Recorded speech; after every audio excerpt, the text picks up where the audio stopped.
afin de partager, discuter, apprendre, rencontrer, s'informer et comprendre ensemble sur tous les sujets concernant l'éducation et la famille. Bienvenue ici à votre podcast Éducation Famille. Si on dit, là, en 2023, on habite dans une grande ville comme Montréal, comme des grandes villes un petit peu avec plus de population, est-ce qu'on devrait, en tant que parent, laisser aller son enfant comme dans les années 90 ou dans les années 70? Est-ce que c'est plus dangereux? Est-ce qu'on devrait être plus vigilant? La ville est-tu plus dangereuse aujourd'hui en 2023? Bien, moi, je ne serais pas prête à dire ça, dans le sens que oui, plus vigilant, ça, c'est certain. Mm-hmm. D'un, il y a plus de c'est maladies, le point important. Bien, c'est parce qu'il y a beaucoup de problématiques mentale. de santé mentale. Mm-hmm. Il y en a beaucoup plus que des années, justement, avant la désinstitutionnalisation. La pandémie, ça n'a pas aidé non plus. Les drogues, les stupéfiants qui circulent, ouais.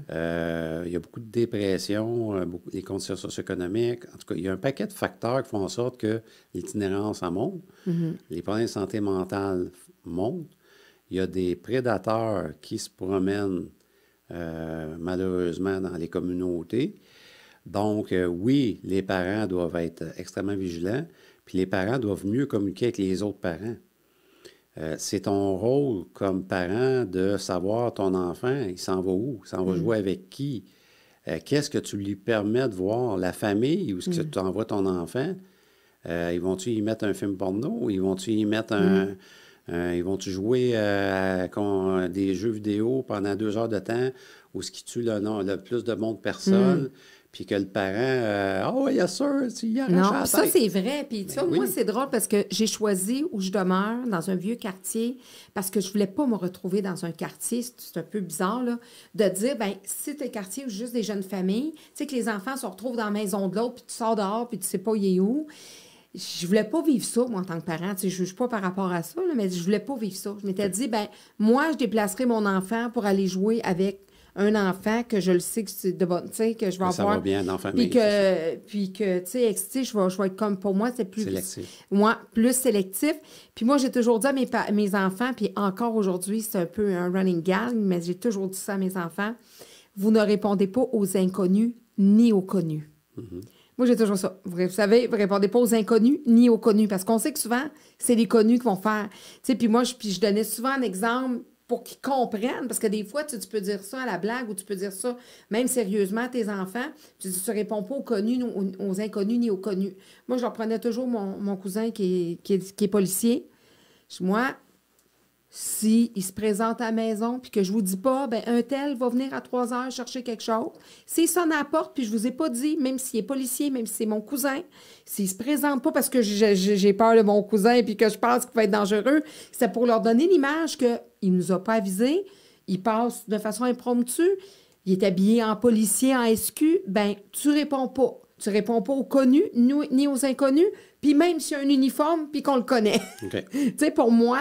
Tu mettais la barre de protection très élevée. Très élevée, ouais. Tu sais, mais, tu sais, par contre, puis on a eu tu sais, il y a eu à un moment donné une séquence de home invasion, là, du monde qui sonnait, puis qui... Mais bon, ils ont jamais... Puis on a eu des invasions de domicile, à un moment donné, là, il y a eu une bonne vague de ça il y a quelques années. Mais, sais-tu... Tu sais, on n'est pas à l'abri de rien, mais mes enfants, tu sais, ma fille encore, à 25 ans, ça sonne à la porte, elle regarde dans la fenêtre, tu sais, qui elle regarde, tu sais, puis ils m'ont déjà vu revirer un jeune qui sonnait, on savait pas pourquoi il sonnait. Oh, bonjour, je vais aller aux toilettes. Non, c'était un gars, oui.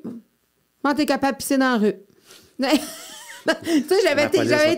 Non, mais tu sais, dans le sens que je t'ouvrirai pas la porte. Oui, madame, il fait... Non, je te connais pas, tu sais, puis mon... Tu sais, quand je parlais d'exemple, parce que des fois, on va avoir un discours, mais on va donner l'exemple autrement. Là, tu vas dire, elle est freak out, c'est allée dans la... Mais, tu sais, j'ai jamais eu de home invasion, je trouve ça du bois, tu sais, je suis pas à l'abri de rien, mais de se protéger, puis mes enfants n'ont pas peur de se promener dans la rue, puis n'ont pas peur de... C'est dire aussi aux enfants... qu'est-ce qui est normal d'un comportement, puis qu'est-ce qui n'est pas normal. Donc, quelqu'un qui t'approche dans la rue, disons que tu te déplaces pour aller jouer chez un ami, et puis tu te fais aborder par quelqu'un, bien, tu sais, toi, tu as mis le mécanisme très haut, là, mais c'est pas normal. Si quelqu'un fait ça, te demande ça, les trucs usuels. Là. Hey, le chien, hey, m'a te montré Les mon bonbons, chat, ça dépend de les l'âge du bonbons. jeune, là. Hey, viens, ta mère est à l'hôpital, viens avec moi, je vais t'amener à ta mère. Tu sais, c'est tout. Mais ça, cette pédagogie-là, il faut la faire avec nos jeunes quand ils sont enfants. Dès le Il jeune faut- âge, pas pour le Ben faire oui. peur, mais oui, Non. dès le jeune âge, il ne faut pas que ça se transforme en hyper Ben non. peur, mais à quelque part, une petite crainte de savoir que C'est le normal, c'est danger pas est là. normal, c'est ça. C'est ça. Tu sais, que le danger est là. Puis ça, moi aussi, je disais, ben, tu sais, si quelqu'un arrive, ah, ben là, ta mère est malade ou quoi que ce soit, même il y a un policier qui sonne à la porte, tu sais pas si c'est un vrai policier, là. Ben, je vous appelle 911, puis vous dites, bonjour, il y a un policier qui vient de sonner. Tu sais, il n'y a rien, c'est pas toi qui as appelé 911, là. Puis il n'y a pas eu d'explosion, puis il n'y a pas rien, là. Il y a un policier qui sonne à la porte. Pourquoi qu'il sonne à la porte? Ben, vous appelez 911, puis vous dites, ben, bonjour, moi, je suis seule à la maison, j'ai 14 ans, j'ai 15 ans, j'ai 12 ans. Mes enfants n'étaient pas tout seuls à 9 ans à la maison, là. Mais, tu sais, puis tu dis, ben, là, je veux juste savoir, il y a un policier qui vient sonner chez moi. Je ne sais pas si C'est normal. c'est-tu C'est normal. vrai. Voici mon adresse. Est-ce que quelqu'un. Ils vont faire des vérifications. Toi, tu es en détresse? Non, tu n'as pas appelé la police. Elle ne viendra pas sonner. Tu sais, un réparateur, là, je dis policier, mais ça pourrait être dire, mais là, je viens réparer chez vous. Non, je ne t'ai pas dit qu'il y avait un réparateur. Puis, c'est peut-être de la surprotection, là, mais.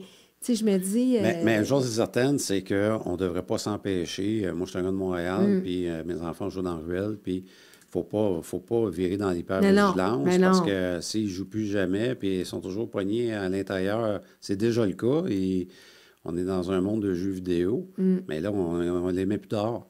Non. Non, il faut qu'ils jouent dehors, puis il faut qu'on retrouve ça, ce sens-là de parler avec des humains, Ouais. puis que les enfants Dans socialisent les ruelles, avec... puis tout ça, puis Ben s'amusent oui. avec les petits voisins. Mais Ben tu sais, oui. quand tu es dans le milieu, je le sais parce que j'ai grandi à Montréal, quand c'est ton environnement, puis que tu prends ton vélo, puis que tu traverses les 8 ruelles bord en bord, c'est ta communauté, tu connais, tu vois le monsieur italien qui dans ses vignes, tu vois le... Tu sais, tu connais ton monde, tu sais. C'est pas la même chose qu'un jeune de 9 ans que tu laisses, dire, ben va te promener va faire du vélo dans les 9 ruelles que le jeune, il connaît pas. Ça fait une grosse différence Tout à fait. quand c'est ta communauté. C'est pour ça qu'il faut être vigilant, C'est ça. bien l'encadrer, bien savoir avec qui, à quel endroit il s'en va, puis quel genre de famille c'est. Ou sinon, non, j'aime pas ça quand tu vas là. Tu n'es pas obligé de donner toutes les raisons, mais Non. il y a des parents, malheureusement, certains parents qui ne font pas leur rôle de parent, qui ont démissionné du rôle de parent, puis qui parquent leurs enfants, stationnent leurs enfants devant la TV, devant l'ordi, puis qui ne regardent pas ce que leur enfant Ils vont jouer dehors, mais ils savent pas. Puis le jeune revient à 5 heures, puis ils savent pas où il était, puis avec qui il était. Il y Là. a des parents qui ont démissionné de leur rôle de parent. Puis ça, vous voyez ça tous les jours, les policiers. là. Comme policier, on le voit tout le temps. Puis c'est décourageant. Comment ça se fait? On voit-tu la délinquance de plus en plus jeune? Ben oui. Parce qu'un parent qui ne s'occupe pas de son enfant, puis qui ne met pas de discipline, parce qu'on non, hey, c'est ostracisant faire de la discipline, bien, tu peux être sûr que ton enfant va prendre la mauvaise voie à un moment donné. Parce que si tu es incapable de dire non à ton enfant, quand il est en bas âge, puis qu'il n'a pas appris à gérer un non, puis il n'a pas appris qu'une crise n'amène pas un oui après, parce que hey, j'ai fait une crise, après ça, elle a dit oui. Non, elle a encore dit non malgré ma crise. Bien, à un moment donné, il va arrêter de faire des crises, puis il va comprendre que dans sa vie, des fois, son prof va lui dire non. Des fois... Il n'aura pas peur de son prof, il n'aura pas peur de son Ben parent, non. il n'aura pas peur de son prof, Ben puis il non. n'aura même pas peur de la police. il n'a pas peur de la police parce qu'il s'est fait dire non par son parent quand il était jeune.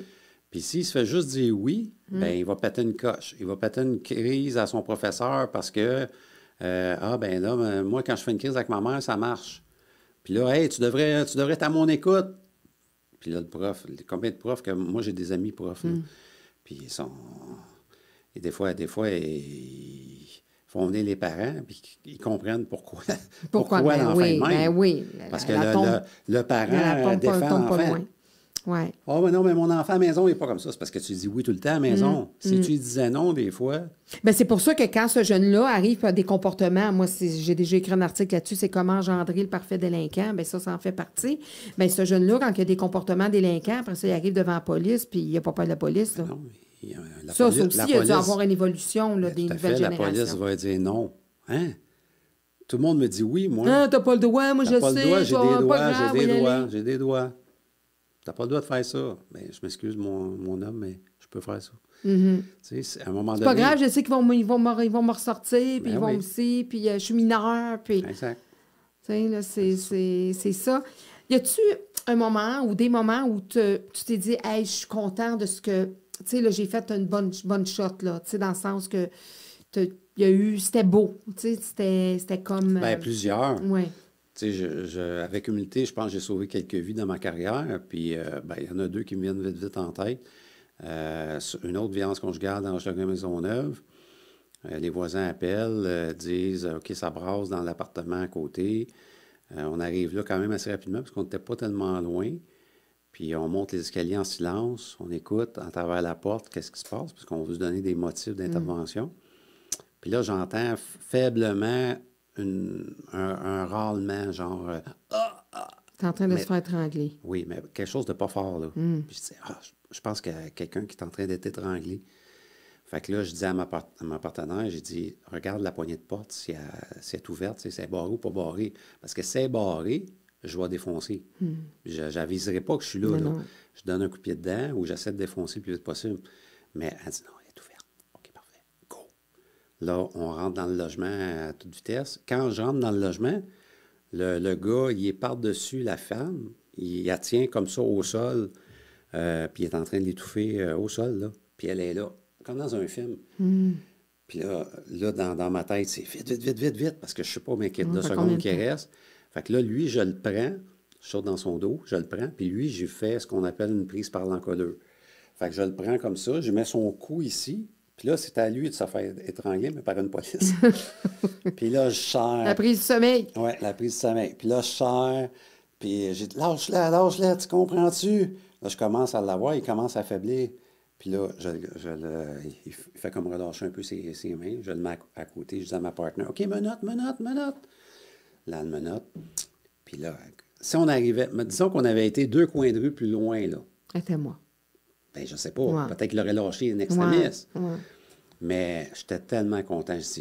J'ai tapé dans la main à ma partenaire. J'ai dit, hey, on est arrivé peut-être 10 secondes de plus, parce qu'elle serait peut-être mort. Avec ça, j'étais content. Puis, il y a une autre vie que j'ai sauvée. Ben là, je vois sur un Haïti.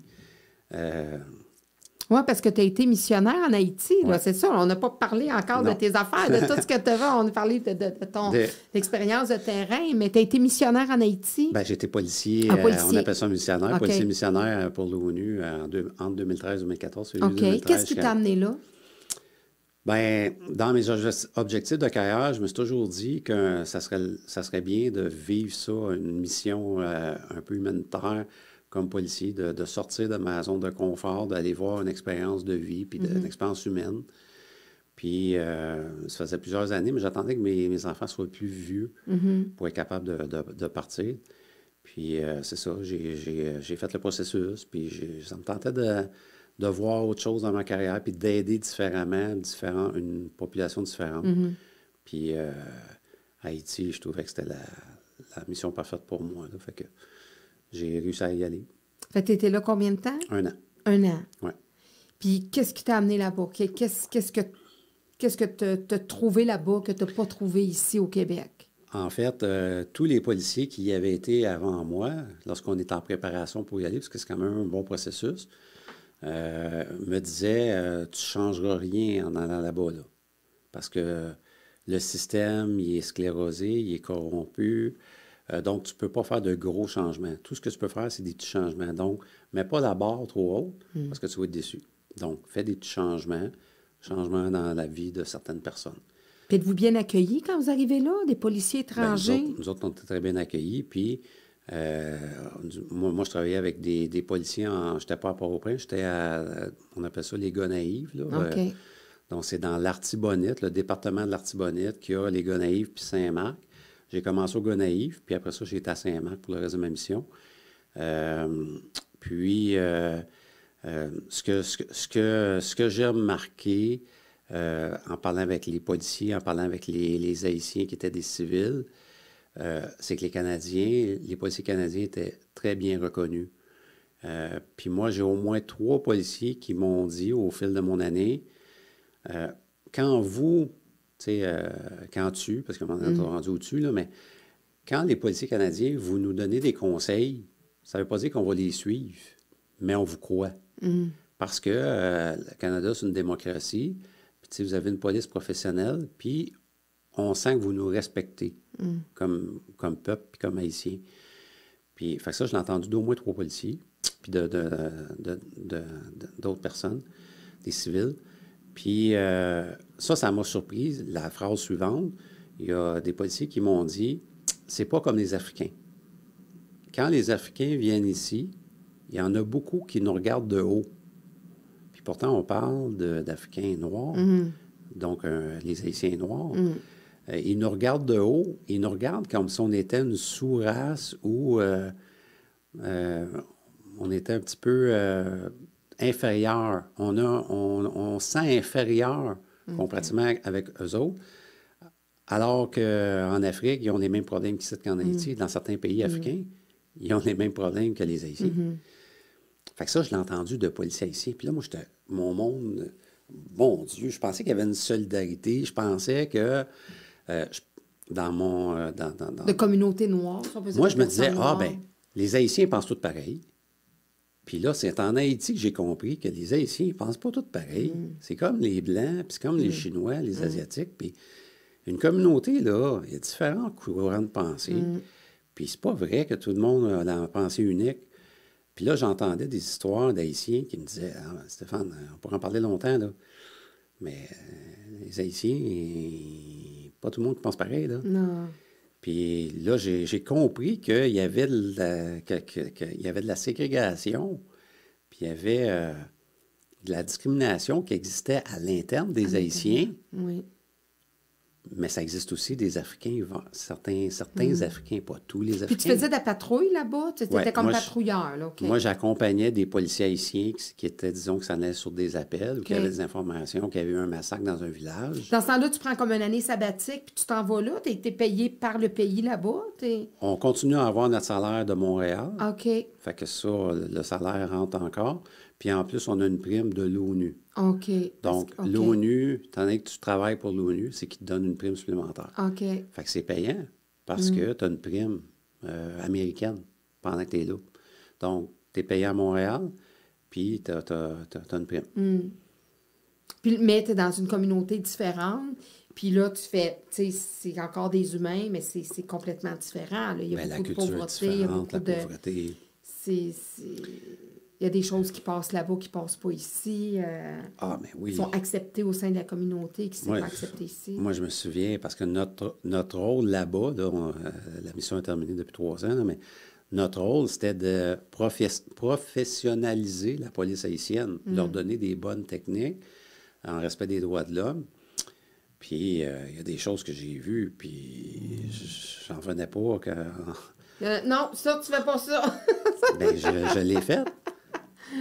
Tu sais, je me souviens d'un cas, c'est vraiment particulier parce que ici, quand on va arrêter un criminel qui a fait, disons, qui a battu quelqu'un ou qui a violé ou qui a tué quelqu'un, bien, ce criminel-là, on va le sortir de la société, on va l'emmener en prison. Il y a des enquêteurs qui vont le rencontrer, il va être isolé, il va faire son procès, il va être isolé. Tandis que là-bas, quand les policiers haïtiens arrêtent un gros chef bandit ou un assassin, ils vont le prendre, ils vont l'amener au poste. Puis là, tout le village est autour là, pendant l'interrogatoire. Là. C'est pas un interrogatoire tout seul, 2 policiers enregistré, comme en voie district enregistrés. Là. Il y a comme déjà un genre de tribunal public. Bien, tout à fait. Okay. Fait que là, c'est un gars, oui, il aurait tué 2 personnes cette nuit, puis là, il se fait interroger le matin. Moi, j'arrive le matin. Ils crier en arrière, le monde. C'est sûr. Puis le monde sont proches comme ça, là. Ils sont dans la même salle que les enquêteurs puis que les policiers. Les ORE sont là. Puis là, ils se mêlent de l'interrogatoire. Oui, mais t'as fait ça, puis t'as fait ça. Ils font partie de l'enquête. Puis là, à un moment donné, là, je vois ça. C'était dans mes débuts. Puis à un moment donné, je vois l'enquêteur qui donne de la chenoute en créole. Je comprends quelques mots. Je dis, Colin, il le ramasse solide devant tout le monde. Là. Il y a peut-être 25 personnes dans la salle qui ne sont pas des policiers. Puis, à un moment donné, il donne une tape sur la marboulette du suspect. Une vraie tape, là, comme dans les années 80 au Québec, là, tu sais. Pow! Oh mon Dieu, le code de déontologie est où? Moi, je pense qu'une tape comme ça, là, j'ai vu ça en 93. La dernière tape que j'ai vue comme ça à Montréal, là, ça devait être 93, tu sais, peut-être. Puis, mais une bonne tape, là, part, là. Là, je fais, mon Dieu, qu'est-ce que c'est ça? Il vient de frapper un détenu. On n'est plus. Non, non. Là, On vient de retourner 30 ans en arrière. Là, je mets ma main sur l'enquêteur qui avait fait ça. J'ai dit, fais pas ça. Puis là, il y a plein de monde qui me regarde. Puis là, OK, là, il me regarde. OK. Fait que là, il n'a pas donné d'autres tapes. Puis après ça, j'y ai parlé. À part, j'ai dit, écoute, on ne peut plus faire ça. Là. Tu ne peux pas faire ça. Si tu veux avoir des aveux en le frappant, tu peux pas faire ça. C'est pas démocratique. C'est pas. Ben, il dit, ici, la culture, c'est ça, Stéphane. Il dit, M. Wall, là, Ouais. il dit, c'est ça, la culture ici. Ici, là, les criminels, là, si on ne leur frappe pas dessus, là, on ne saura jamais rien, puis ils vont continuer à tuer. Puis là, quand tu dénonçais ça, il y a des choses qu'on a dénoncées, nous autres, là, moi et mon partner. Des affaires incroyables, là, tu sais, un chef de poste couché sur un bureau de poste de police, sous comme une botte, à moitié d'uniforme. On l'a dénoncé à l'ONU, puis l'ONU n'a rien fait. Fait que, tu sais, il y a plein de choses qui arrivaient, qu'on dénonçait, qu'on disait, hey, on faisait un Vous rapport. nous envoyez là pour ça, pour aller voir qu'est-ce ça, puis vous qui faites marche rien, pas. vous gardez le monde.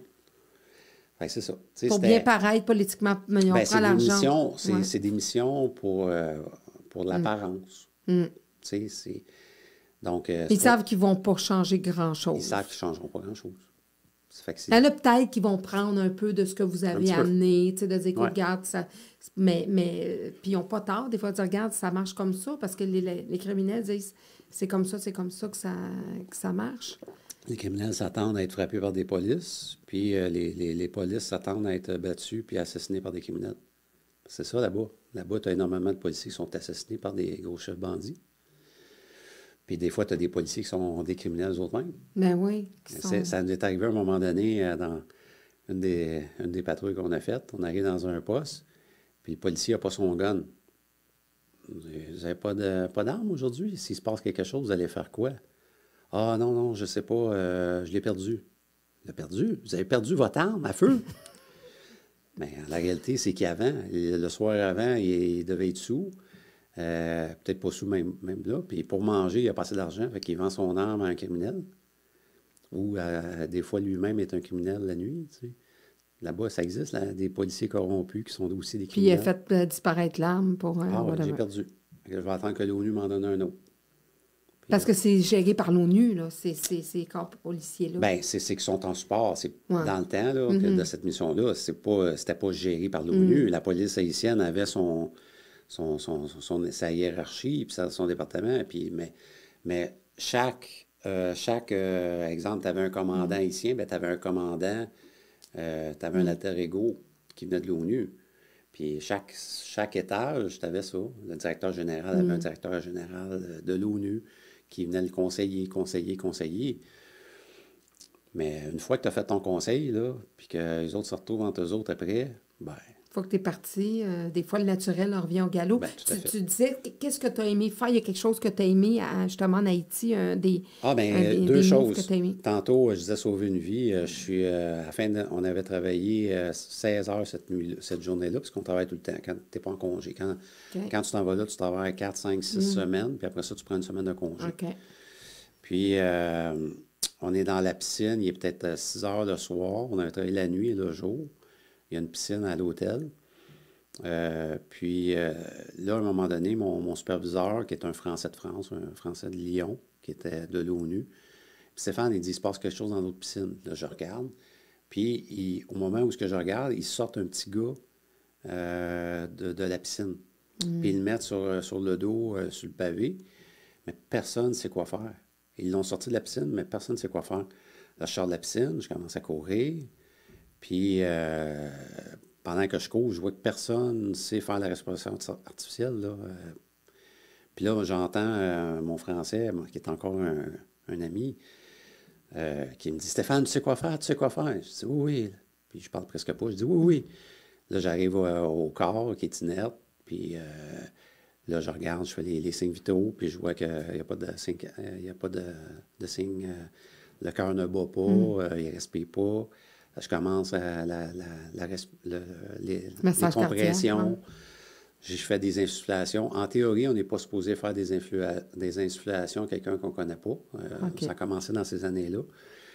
Mais hey, c'est un enfant, là, il y a à peu près 8-9 ans. Je vais y faire des insufflations comme je l'ai appris dans mes premières années. Fait que là, je fais le massage, 32, 32. Puis là, à un moment donné, ah fuck, je sens un pouls. Puis là, je fais juste la respiration. Puis comme je viens de mettre de l'air, pouf, il vomit. Fait que là, il recrache l'eau à côté. Là, je le mets sur le côté. Il sort l'eau. J'ai un autre frisson, c'est mon troisième d'entrevue. Puis là, il revient. Et là, j'ai réussi à le ramener. Fait que j'étais vraiment content. Je disais, hey, ça, j'ai fait ma mission pour ça, tu sais. Ouais, J'étais c'est vraiment ça. content. Puis là, le monde, hey, yes, tu sais, bravo. Ah, puis là-bas, Là, ça son père, dure il très- arrive. Ah, mon- Son père n'était même pas à côté de la piscine. Son père, il arrive de je sais pas où, en courant. Mon fils, mon fils. C'est un petit haïtien. Puis là, je l'ai accompagné jusqu'à la clinique médicale où il y avait une infirmière, mais qui n'était pas là, puis qu'il fallait attendre. Puis, fait que, au cas où il retombait dans les pommes. Finalement, bon, là, je l'ai sauvé. Fait que j'étais content. Fait que ça, c'est une belle réalisation d'Haïti. Puis la deuxième belle réalisation, c'est que tout le long, je me suis occupé d'un orphelinat qu'on avait pas loin de notre hôtel. Donc, chaque mois, je faisais des levées de fonds. Ou sinon, ben, c'est sûr que notre propre argent faisait partie de ça. Mais je ramassais le plus d'argent possible. Puis à chaque mois, on allait faire une grosse épicerie. Il y avait comme un gros entrepôt. C'était pas un Costco, là. Mais c'est Un une Costco place où haïtien. ouais, où il y avait des grosses poches de riz, de farine, de sucre. Fait que moi, mon partenaire, ben chaque mois, on allait faire une grosse épicerie, du maïs aussi. Puis on amenait ça à l'orphelinat. Puis on leur faisait un party. Fait que des fois, une fois, on leur a fait une séance de cinéma. On avait un genre de laptop. On avait mis des films de Walt Disney. Puis on avait une trentaine d'enfants avec notre laptop sur le char de police, avec du popcorn. Tu sais, ils n'ont pas ça, là. Non, Si on non. n'avait pas fait ça. Non. Fait que ça leur ramenait de la joie. Des fois, on leur ramenait des ballons, des ballons, des choses de soccer, des ballons de soccer pour qu'ils puissent jouer sur le terrain. Fait qu'on essayait, on se disait, regarde, pendant qu'on a été là, ben on les a nourris les sacs leur permettaient de leur faire de la nourriture pendant un mois. Puis il y a du monde qui nous disait, ouais, mais la nourriture, il la donne-tu vraiment aux enfants, Stéphane?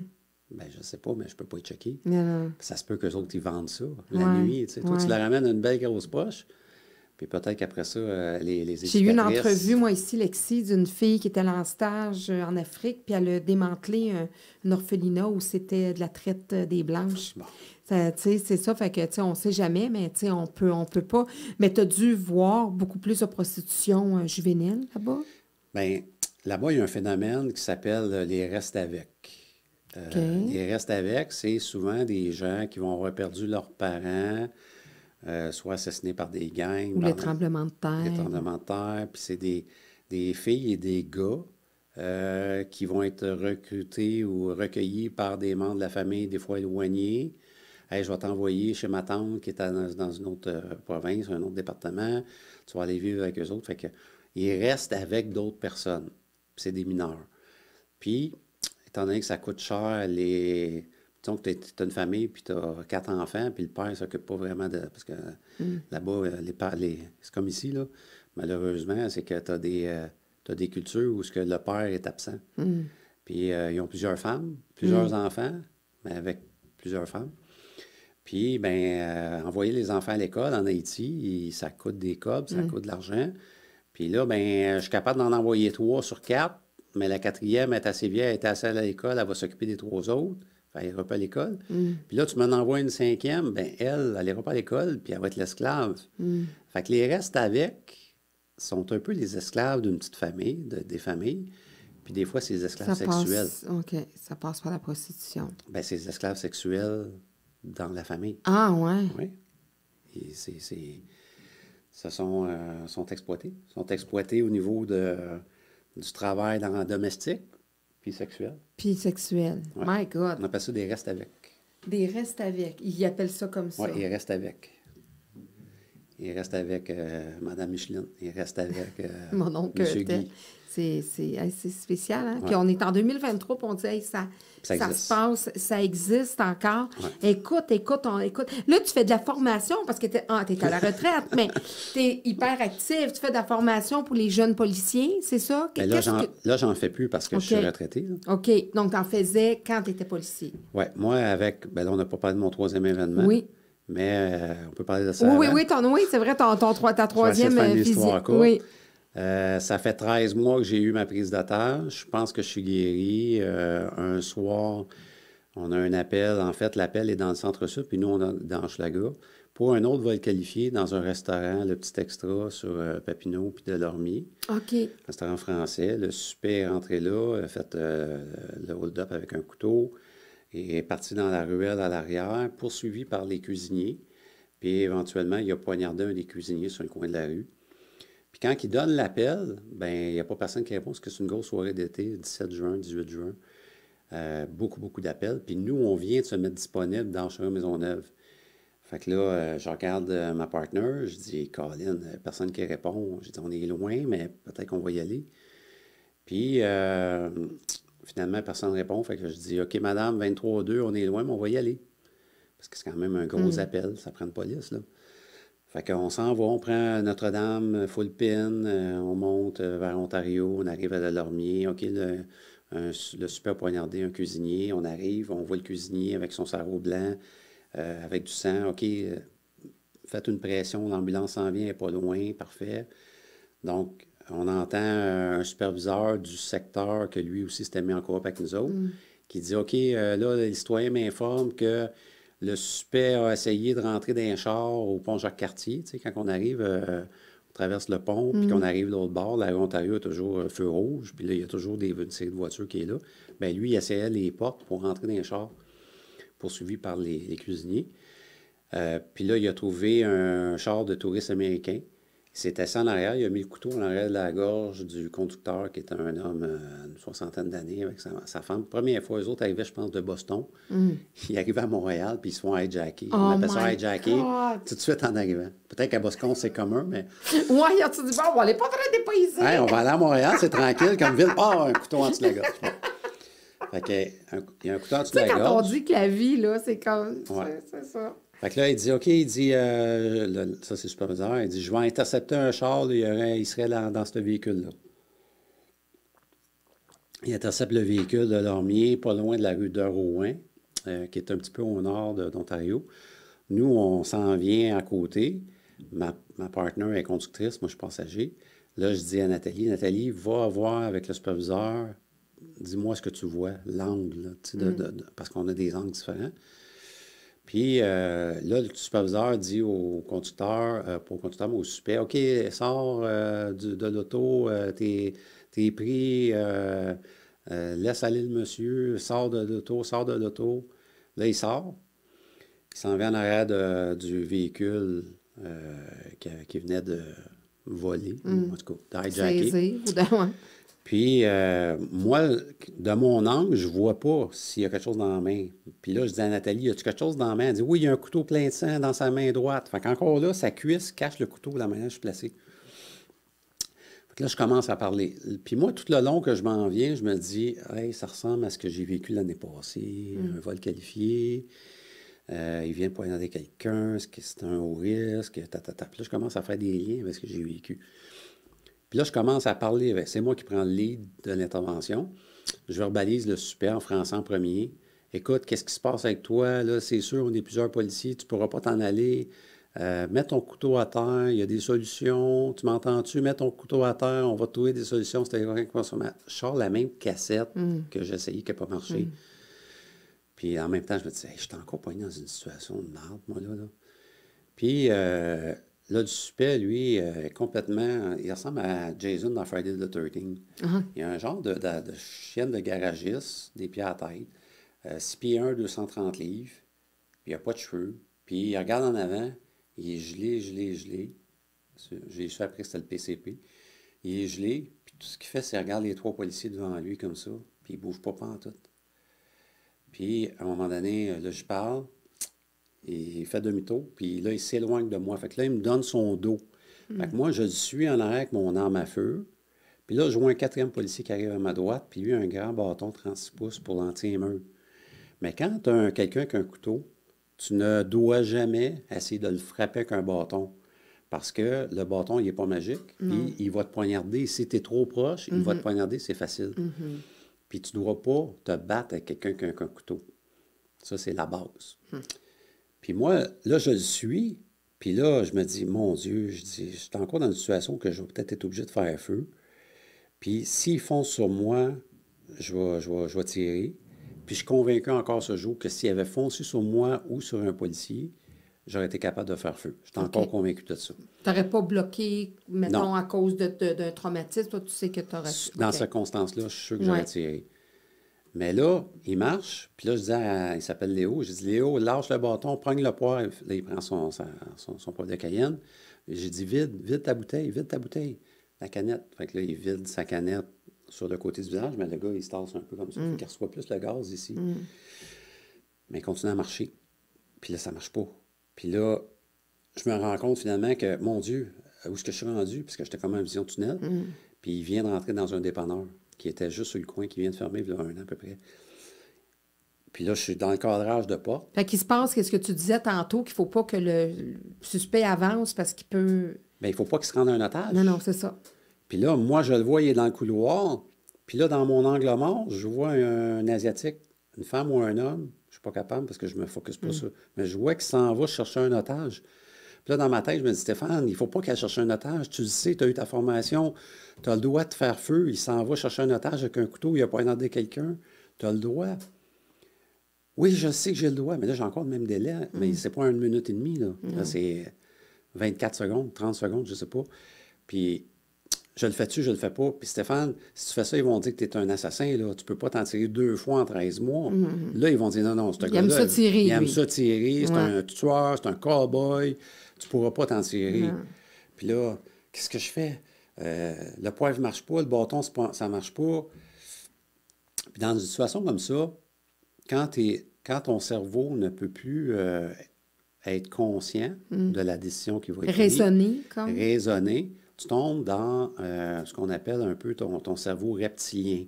Quand tu as peur de mourir, quand tu as peur d'une situation, ce qui va embarquer, quand tu n'as pas de solution logique, on appelle ça une partie du cerveau reptilien qui vient des hommes préhistoriques.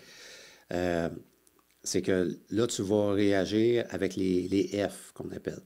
Donc, c'est des réactions que le cerveau va envoyer. Donc, soit tu vas foncer vers une menace, soit que tu vas figer devant une menace, je ne sais pas quoi faire, soit que tu vas fuir la menace, tu vas courir pour te sauver de la menace. Puis il y en a une quatrième qu'on n'enseigne plus aux policiers depuis longtemps, mais qui est humaine, c'est tu vas feindre d'être blessé pour pas qu'il t'achève. OK. Mais on n'enseigne plus. Puis, ça aurait été mon style, moi, je pense. Feindre? Oui. Ben, c'est ça. Ben, en état. C'est sûr que si je peux avoir un ça, mais c'est drôle parce que des fois, quand j'écoute des choses, je me dis, hey, moi, je ferais semblant d'être morte. C'est drôle, tu dis ça. Ben, au Bataclan, quand il y a eu les tueurs, l'État islamique, là, qui sont rentrés, puis ben, les gens qui étaient face à la scène, là, quand ils ont commencé à tomber, il y a plein de monde qui ont tombé, ils ont mis des corps par-dessus eux autres, puis ils ont fait semblant d'être morts. J'aurais fait ça. Possiblement, moi, j'aurais fait ça. Fait que c'est une réaction normale quand tu n'as pas de solution. Plus que courir, peut-être. Ouais. Moi, comme plusieurs policiers, on est des fonceurs.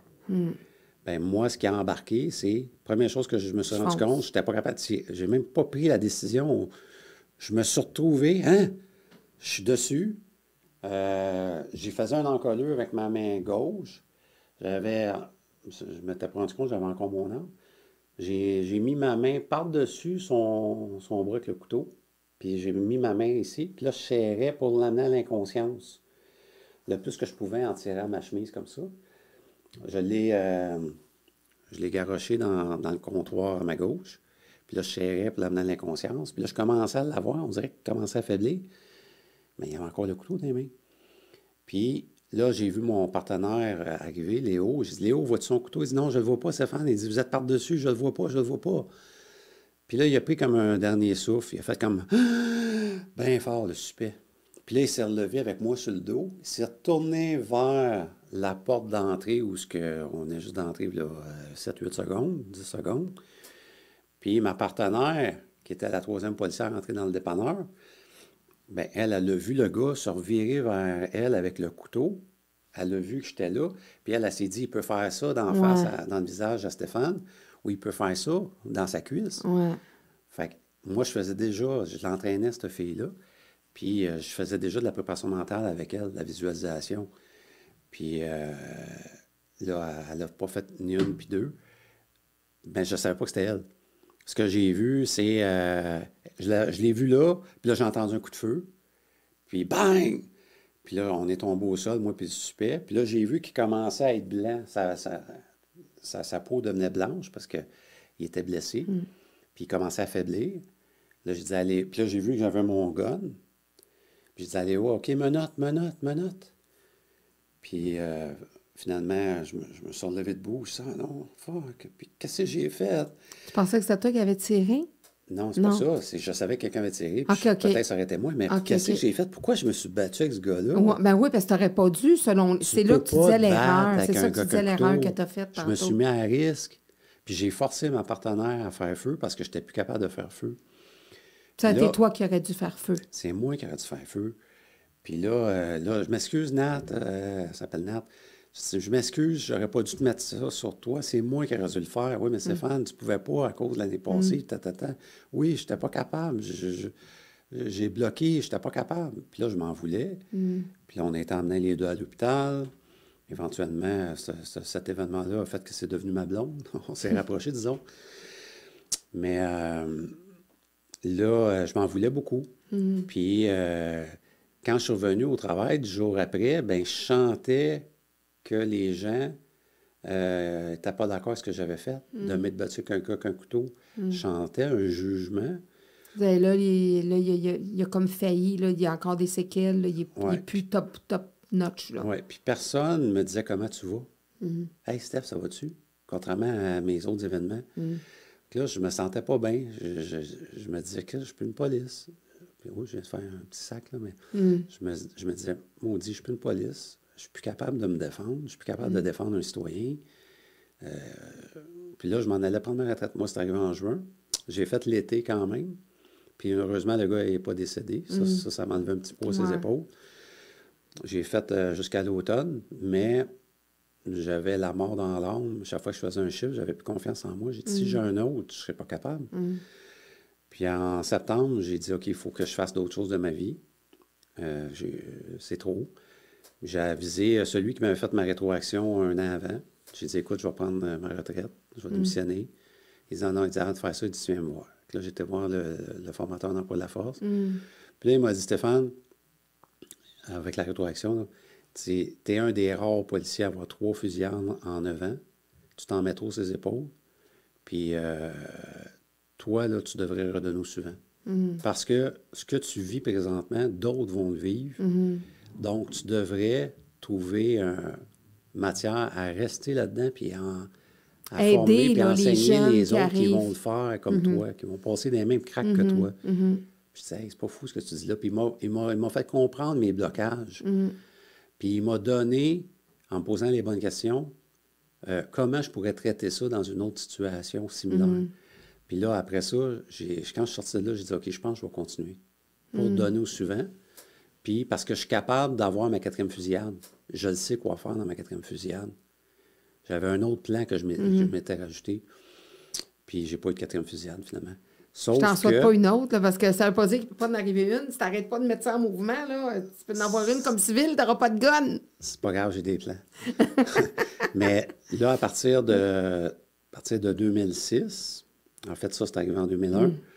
De 2001 à 2005, chaque fois que je rencontrais un cadre, peu importe la couleur de la chemise, puis pas la couleur de la chemise, le nombre de bananes, celle-là, il faut vraiment que vous formiez là, les policiers en emploi de la force, en maintien des compétences. Il faut en préparation mentale. Puis là, Marc Parent, en 2005, est arrivé, il était adjoint directeur. Il est arrivé avec une communauté de pratique en usage judicieux de la force, où ce que là, il allait amener des coachs dans chacun des postes de quartier en emploi de la force. Puis quand je parle d'emploi de la force, ça comprend aussi la communication. L'emploi de la force, c'est à partir de la présence. J'arrive sur une place, c'est déjà une démonstration de force. Mais la communication, puis tous les outils possibles. Puis ça n'existait pas avant que Marc Parent arrive, puis que ça soit approuvé par Yvan Delorme. Puis là, il a mis des coachs dans chacune des unités. Puis moi, j'étais au poste 23. Quand j'ai vu ça, j'étais comme « Alléluia, ils ont compris. Hey, ça fait des années que je leur parle. Il faut mettre des meilleures compétences. » Puis j'ai embarqué dans ce train-là, moi, de 2005, fin 2005, jusqu'à début 2019. Pendant 14 ans, j'ai fait de la formation, entre autres tueurs actifs. Après Dawson, c'est nous autres qui a pris ce dossier-là. Donc, j'ai formé des policiers, j'ai fait du maintien de compétences, de la préparation mentale, de la visualisation. Puis à travers toutes ces années-là, ces 14 années-là, bien, il y a plusieurs des policiers que j'ai formés qui ont été impliqués soit dans des fusillades, soit dans des non-fusillades à cause des trucs que je leur avais dit, qu'on avait partagés ensemble. Qui ont pu éviter des Qui fusillades. ont pu éviter des fusillades. Fait que ma quatrième, je ne l'ai pas vécue personnellement, mais je l'ai vécue par la procuration. bande. Oui, c'est ça, par la bande. C'est ça. Là, tu as ta retraite que tu as prise il y a quelques années, mais tu es toujours actif, tu fais toujours des recommandations. C'est quoi ton implication dans la communauté en tant qu'ex-policier? Il y en a plusieurs, mais quand j'ai pris ma retraite en 2020, c'était à l'époque du livre vert de la ministre Guilbeault, de la sécurité publique. Donc, avec 3 autres collègues retraités du SPVM qui étaient impliqués aussi au niveau de l'emploi de la force, du maintien de compétences, on a écrit un mémoire pour le livre vert sur les communautés de pratique en usage judicieux de la force. Donc, on l'a présenté, puis avec des solutions, des choses qui ont fonctionné. Puis, à travers les années, on essaie de le faire cheminer pour qu'il y ait une amélioration au niveau justement du maintien de compétences des policiers, la formation continue. Donc, tranquillement, il y a des choses qui commencent à bouger, à se mettre en place, mais c'est très difficile, puis c'est toujours long, changer des systèmes. Donc, surtout quand c'est des systèmes comme ça, là, publics et organisationnels. Exact. Fait que, donc, c'est connu que c'est difficile à changer des choses, mais on a bon espoir qu'il y a des choses qui vont changer. J'entends des choses. Puis, parallèlement, ben, dans ma carrière, j'ai témoigné 2 fois dans des enquêtes du coroner, dont en 2015, j'ai témoigné dans l'affaire Magloire. Ça, c'est l'itinérant, ça, hein? Tout à fait. Donc, j'avais témoigné là-dedans un peu pour parler de nos programmes de formation, qu'est-ce qu'on faisait au niveau des simulations. Puis, en 2021 aussi, suite au mémoire pour le livre vert, bien là, j'ai témoigné dans l'affaire Pierre Coriolan. C'était arrivé au centre-ville, là, en 2017 ou 2018, là, où un individu en crise avait confronté des policiers là, avec un couteau et un marteau. Donc, il avait été neutralisé mortellement. Puis, bon, il y avait une enquête du coroner là-dessus. Donc, j'ai été témoigné en partie recommandation. Donc, je fais ça au niveau de la formation. Je fais des capsules métiers policiers sur le réseau social LinkedIn. Je lance ce mot-là, mais donc, j'explique le métier policier de l'autre côté de la médaille. Depuis 3 ans, je donne des entrevues dans les médias, surtout au niveau de l'usage judicieux de la force. Des fois, des sujets connexes. Mais le côté, le volet enquête, crime organisé, etc., bien ça, je le laisse plus à mon partenaire qui est spécialisé là-dedans. Qu'on recevra peut-être. André Gélina, peut-être. Donc, c'est ça. Moi, je m'occupe vraiment de tout ce qui est gestion, commandement de scène, tout ce qui est opérationnel, comment ça se passe dans un poste de quartier. Ça, je suis capable de répondre à ça aux médias. Puis au niveau de la formation continue des policiers, qu'est-ce qui se passe, puis où on devrait aller. Donc, je le fais avec les médias, mais je le fais aussi au niveau des instances publiques, là, avec les élus. Qu'est-ce qu'un jeune policier, un nouveau policier doivent avoir là, dans leur coffre à outils là, ou dans leur coffre à gants d'auto de police? Là. Tu leur dis, c'est vraiment ce qui va les aider à partir leur carrière avec ce qu'ils ont à vivre. Qu'est-ce qu'ils ont besoin? Bien, la formation de base des policiers à l'École nationale est excellente. C'est sûr que c'est une des très bonnes formations qui existent. Donc, à la base, c'est bon, mais c'est toujours par l'expérience, le savoir tacite qu'on va venir mettre en application des concepts qu'on a appris. Donc, Puis Alors, émotionnellement, puis intrinsèquement comme humain. ben, en fait, il y a un processus de sélection qui est Ouais. fait pour devenir policier. Ben, tu as des tests psychométriques à passer. Ils cherchent un certain profil. Si tu ne corresponds pas, tu ne seras pas policier. Tu vas faire autre chose. Donc, à la base, il y a ça qui existe. Maintenant, lorsque tu commences comme policier, ce que tu as de besoin, c'est d'être à l'écoute. Tu ne peux pas arriver là en pensant tout connaître, puis en jouant, hey, je suis rendu policier, puis tu as la jouer, tu as la... Il y en a Et- qui, des fois, qui font le power trip. Une Là. Il y en a, minorité ouais, qui peut le faire, ouais. effectivement. Mais Ne serait-ce que pour donner un ticket ou pour ou juste faire une intervention où il y a une foule ou que. des fois, c'est le savoir-être. Ouais. Tu sais, c'est C'est ça, tu as raison. Savoir-faire, c'est une chose, savoir-être, c'est savoir-faire, important. savoir-être. Mais ce qui est important pour un jeune policier, c'est d'être à l'écoute des gens plus expérimentés autour, puis d'emmagasiner et d'écouter plus que de parler. Puis moi, dans ma carrière, j'ai connu des jeunes policiers qui avaient moins d'ancienneté que moi, puis c'est une minorité, c'est pas tous les Non, jeunes non. policiers. Mais comment ça se fait que tu sais ça alors que t'as pas, tu commences à travailler, alors que moi, je l'ai appris peut-être après 1 an ou 2 ans. Donc, il y a des gens qui sont un peu plus orgueilleux, qui ne veulent pas reconnaître leurs erreurs. Donc, un des premiers conseils que je donnerais à un jeune policier, c'est écoute, puis aie l'humilité d'apprendre de différentes personnes autour de toi, pas d'un seul modèle. Parce que la meilleure façon que tu peux te construire une identité comme policier, c'est en allant chercher un petit peu de chacun. Tout ce qui est bon de chaque policier, policière autour de toi, va chercher le meilleur, va chercher le meilleur. Tu te forges ta Tu propre te forges ta propre personnalité. personnalité. Ouais. Ça serait le meilleur conseil. Puis, des trucs pour les citoyens. OK, mettons qu'il arrive quelque chose dont tu parlais des WRE, justement, là, parce que c'est le réflexe. Ben oui, on L'être est humain curieux. est curieux. Ben oui. Donc, on entend des fusillades, on est plus porté à essayer de savoir qu'est-ce qui se passe plutôt que de se cacher. Ben oui, les gens sont curieux. Donc, la précaution élémentaire, c'est quand vous voyez des policiers, nous autres, contrairement aux citoyens, quand il y a de l'action, Vous allez vers on le s'en va vers danger. la menace. Nous autres, on aime ça. Donc, ça nous attire. C'est comme un aimant. On s'en va.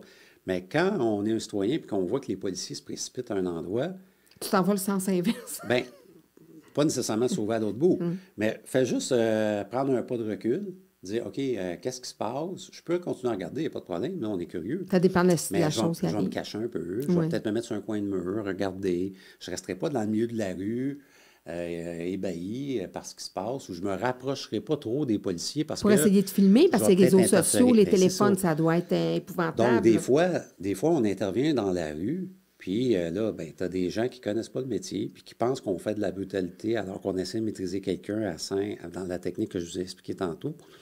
On essaie de maîtriser quelqu'un à 4 ou 5 policiers pour limiter les blessures.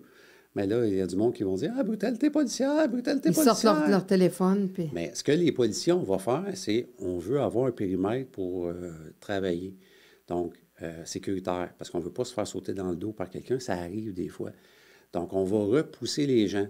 Quand les policiers vont dire « reculer, reculer », bien, reculer, c'est pas compliqué. Reculer, donner un endroit pour travailler, filmer, mais de loin, un peu plus loin. Au lieu de filmer à 4 pieds, filmer à 12 pieds, 15 pieds, 22 pieds, puis faites un zoom. Si vous voulez filmer, il n'y a pas de problème. Puis après ça, moi, ce que j'ai toujours dit à mes policiers, c'est qu'une fois que la situation est réglée, qu'on a maîtrisé la situation, bien, il n'y a rien qui empêche à un des policiers, ou moi, je le faisais des fois, d'aller voir quelqu'un et dire « Je vais vous expliquer ce qui s'est passé. Je vais prendre 2 minutes, là. Bien, on a eu une telle intervention, puis on a fait cette technique-là pour telle affaire. » Puis souvent, on va désamorcer une situation. Quelqu'un qui pensait qu'il y avait de la brutalité, qui va dire à la fin « Ah ouais, je comprends, là, OK, c'est pour ça, là, OK, là. » Fait que moi, je l'ai toujours fait, pas toujours. J'ai essayé de la faire chaque fois que je pouvais, la pédagogie derrière de ça, l'intervention. derrière l'intervention, pour expliquer, puis qu'est-ce qu'il en était. Donc, il arrive quelque chose, on essaie de s'éloigner, on n'essaie pas d'être un weareux, puis on n'essaie pas de rester en plein milieu, puis de Non, pas trop se proche. sentir au-dessus des affaires. Puis si on est témoin, justement, on entend des choses, on appelle 911, je veux dire, on n'essaie pas de devenir un policier puis de jouer au cow-boy non plus, à moins que, tu sais, qu'il y a quelqu'un qui est en train d'intenter à la vie de quelqu'un d'autre, on essaie de le sauver, on appelle 911, c'est imminent, là. Ben, ça dépend des connaissances, des capacités. Là. Quelqu'un, si moi, je vois qu'il y a quelqu'un qui est en train d'attenter à la vie de quelqu'un, J'attendrai pas que le 911 J'attendrai arrive. pas que le 911 arrive, je vais faire quelque chose. Quelqu'un qui a des connaissances en art martial, ben, il va peut-être faire quelque chose. Quelqu'un qui a certaines connaissances techniques va peut-être faire quelque chose. Ça dépend des Ça dépend circonstances, de la de personne. l'environnement. Mais si on se sent capable, on pourrait Certaines tenter personnes quelque vont le faire. chose. Certaines personnes vont le faire pour sauver des Ça serait vies. pas mauvais de le faire si la... C'est pas recommandé de le faire pour monsieur et madame tout le monde qui n'ont pas les connaissances et les capacités de le faire. C'est pas recommandé parce que la personne pourrait se revirer contre soi-même. Mais il y a certaines personnes dans la société qui sont capables de le faire. Puis, tu sais, on prend un exemple concret, puis si on est dans... si on retourne aux attentats à New York, ben, quand les avions étaient en plein vol, puis que les terroristes étaient là, ben, c'était des monsieur, madame, tout le monde dans les avions. Puis il y en a qui ont essayé. Ben, à un moment donné, quand la vie de quelqu'un est en danger ou ta vie est en danger, ben, tu dois te défendre. Puis il y a certaines personnes qui ont cette capacité-là de... Bien, il y en a qui ont réussi à détourner, d'ailleurs. Il y a un Exact. avion qui ont réussi Ben, qui s'est à... écrasé avant la cible. Mais malheureusement, ils sont tous morts. Oui. Mais au moins, ils ont essayé. Oui, c'est ça, c'est ça. Quand Mais t'es c'est dans pas tout le monde qui peut faire ça. Monsieur, madame, tout le monde, normalement, la plus belle situation, c'est je m'éloigne, j'appelle 911, puis j'espère que quelqu'un va arriver. Hey, peux-tu y aller parce que tu essaies de trouver du On du s'invente monde. pas policier. Peut-être à la s'improvise gang, tu peux intimider un agresseur. Si tu es 10 citoyens puis tu te présentes devant un agresseur qui frappe sa femme à terre, bien, si tu T'as en plus de as 10 chance. qui s'approchent, hey, tout le monde ensemble, on y va, bien, tu as plus de chance. Puis il y a des citoyens sur une autoroute d'environ 1 an et demi, quelqu'un en crise qui conduisait un véhicule, qui frappait sur tout le monde.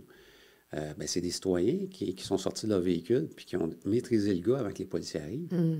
Fait que ça existe, là, des citoyens qui sont capables de faire quelque chose. Oui, parce que le devoir de citoyen, il est là aussi. Tu sais, le citoyen a un certain devoir. Je ne dis pas de jouer à la police, mais tu sais, ça m'amène à dire ça parce qu'on a des devoirs de citoyen. Tu sais, parce que de foncer sur une menace puis de jouer à la police, pas bon. Mais de se fermer les yeux puis de dire, je fais comme le petit singe, j'ai rien entendu, j'ai rien vu, moi, je ne veux pas m'en mêler, non, moi, j'ai rien vu, monsieur le policier, j'ai rien vu, non, il y avait une mouche qui me dérangeait. C'est pas faire son devoir de citoyen, ça, c'est pas... Ben, moi, c'est sûr que j'ai le regard d'un policier, mais j'ai un meurtre devant moi qui est en train de se commettre, puis je ferai rien. C'est inadmissible, là. Comme citoyen, tu dois Mais il y aider en a qui sont quelqu'un. comme ça, ils veulent se mêler de leurs Ben, je affaires. sais. Je dirais rien. Oh non, pas de commentaire. Non, oh non, t'as pas rien entendu, mais ça fait 4 ans que tu vois, je sais pas, moi, que t'entends l'homme garrocher sa femme ses murs, là. Tu sais. C'est ça. Hey, ça fut une belle rencontre, cher Stéphane. Écoute, on aurait pu parler encore. On a plusieurs parties, mais je trouvais ça le fun, je trouvais ça intéressant d'avoir vraiment... ben, je sais que, tu sais, de par plusieurs façons, tu t'es quand même impliqué, là, puis t'as laissé tes traces. Tu dois être fier quand même de ton cheminement, de ton parcours de policier. Oui, je pense que j'ai une belle carrière. Je suis bien fier Des de fois, ça. quand on regarde derrière soi, on regarde dans notre rétroviseur, puis on se dit que Oui, je suis bien fier. on a fait... Il y a des choses que je ferais différemment, mais... Bon, je pense qu'on est tous un peu comme ça. Mais tu sais que je remets des diplômes à la fin? Tu savais ça? Il y en a bien qui ne regardent pas mes podcasts jusqu'au bout et qui ne le savent pas. Surtout après 3 heures. Oui, c'est ça. Mais tu sais, ça sera en quelques parties, mais c'est bien correct. C'est ça l'avantage de venir à mon podcast.